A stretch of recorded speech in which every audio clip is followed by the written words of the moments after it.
Hi, I'm Jim Ledbetter. I'm the editor of Inc. magazine and Inc.com, and I'm very pleased to be joined today by Scott Malcomson, the author of the just published book, Splinternet, How Geopolitics and Commerce Are Fragmenting the World Wide Web. Scott, thanks for coming by. Thanks for having me. It's a provocative title, Splinternet. We think of the World Wide Web as this force that unites us across barriers and across borders.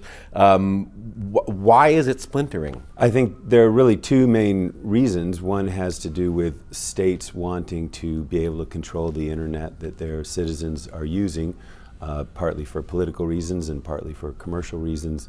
I think the second main trend has been that as companies that are dependent on advertising in a broad sense or on social networks, they need to eventually, once they scale, they need to reach in ever more localized audiences in order to sell them things and have ever more particularized information, so that the web experience each of these people has is increasingly tailored not just to them but to their local experience, so that the web that you would have seen 10 or 20 years ago that sort of took you way out of your comfort zone and out of the world around you is sort of closing in, so to speak, both for commercial and political reasons.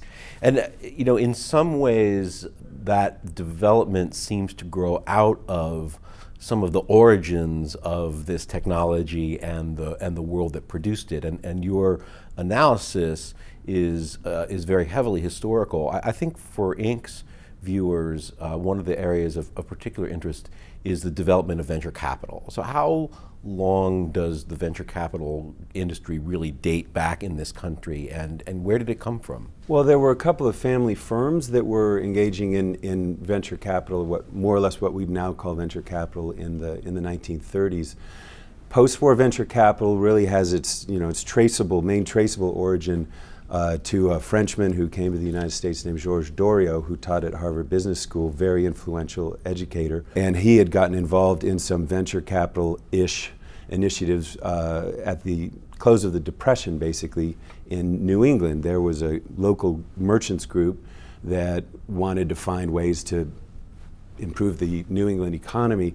And Doriot's insight was that they were in a situation where technologists didn't understand business, and people who would invest in the kinds of products that technologists were capable of making didn't understand technologists. And so that was the fundamental situation. Doriot tried to bridge that gap. The war came. Doriot's ideas about bringing large amounts of capital to a wide variety of, essentially moonshots and in the hope that some of them hit, he was able to apply that with the federal budget, with the defense budget. And he got a lot of hits, like plastic body armor, for example. That model, obviously the goal there wasn't to generate products that were profitable. The goal was to generate ones that saved lives or killed people. Sure. But the model he then brought to the post-war situation, and he started ARD, which is often thought to be the first non-family venture capital firm. And one of his big success was Digital Equipment Corporation, which again came out of other streams of military spending. Doriot taught a number of people, and his model was brought by other essentially veterans of the war. There's Tommy Davis of Davis and Rock, Gaither of the Gaither Report. Right. And Anderson. It was Draper, Gaither, and Anderson. Yep. General Draper was a general. General Anderson had been one of the architects of the bombing campaign against Germany that helped defeat Germany in the Second World War. So these people were all in California. They learned from Doriot. They changed the model somewhat. They came up with the limited partnership, which was kind of key to the form really taking off. But the basic idea really came from that wartime experience, and mostly with veterans. It's interesting because we tend these days to think of venture capital as the sort of funding source of liberty. It's the place that gives the companies that get it the maximum freedom. And similarly, the political philosophy that we usually get from today's tech executives leans toward the libertarian. But what you're pointing out is that all of this actually has its roots in what we might call a military-industrial complex. Mm-hmm. And that tension, in some ways, informs your entire book. I take this story, back really to World War I, in that World War I was the first war As Thomas and Edison said in 1915 to the Times, it was the war that taught the world that killing men in war is a scientific proposition.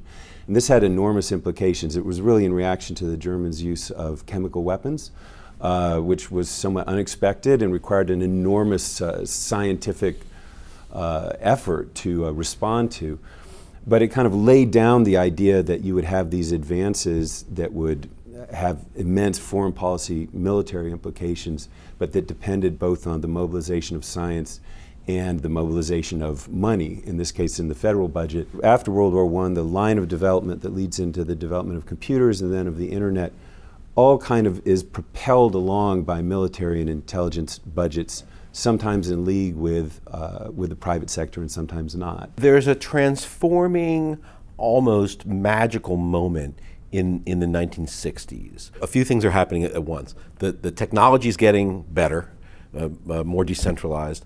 The funding is now maybe not entirely, but increasingly away from government and more in control of private sector with its profit motive, and also the kind of development of a hacker ethos in both the West Coast and the East Coast. Talk a little bit about that and the importance of that to what happens later. Well, there's this sort of playfulness and a kind of megalomania that later came to be associated with geek culture, but that really originated in what was called hacker culture at MIT in the late 50s and early 60s.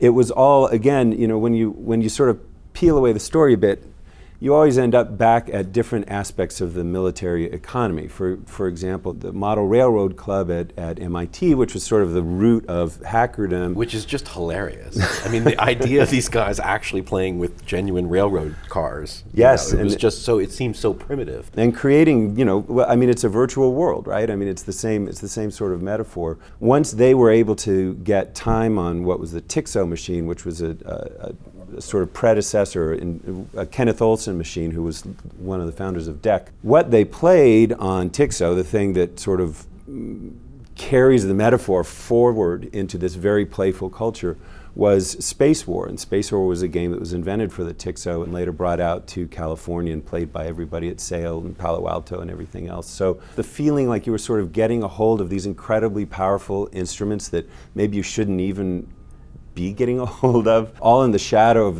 the Cold War and of the 50s. It just led to this subculture. I mean, there were lots of subcultures in the 60s. One of them, little appreciated at the time, mind you, probably the least appreciated subculture of 1968 was the engineer-hacker subculture. Right. But then you get fast forward to 1980, and in many ways it's the one that actually had the most lasting impact. Out of that comes the actual development of an internet, again with a strong military component, but also this kind of immediate sense that this is a tool that would transform information. It has associated with it a number of egalitarian, if not outright utopian, ideas. How does that begin to fall apart? The internet per se was a military project. It was in a direct line, metaphorically and actually with many of the same personnel, stretching from ship-to-ship warfare in 1916 to the 1970s. And the idea through all these projects was to create communication among machines who would be able to calculate the variables of incoming fire and responding fire. And that extends all the way through. And the internet was not an exception.